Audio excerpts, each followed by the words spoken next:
it's Angela again. Going to pour on a flower pot with some Master's Touch pre-mixed paints. And let's go.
So I think these two came out really cool, and I try to figure out the best way to show these to you.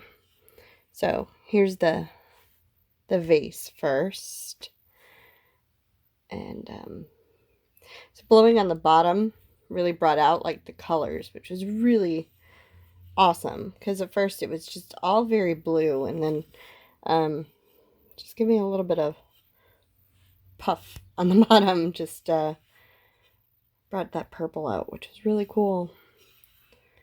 So I like this. That pink just popped too. Really, really like how that came out. So just a little vase. So I need to put some kind of finish on it.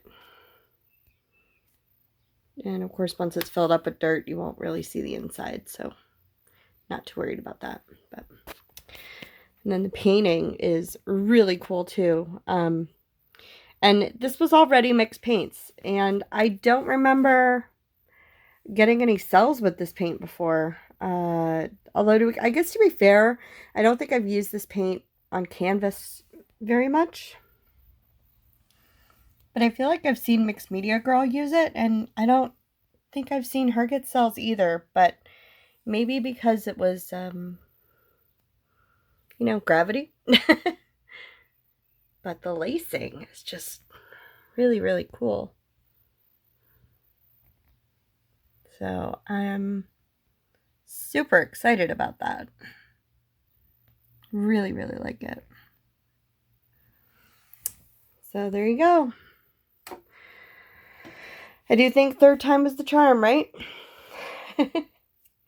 So thanks again for watching, guys. I'll see you next time. Starting to get my groove back, I think. Have a great one. Bye.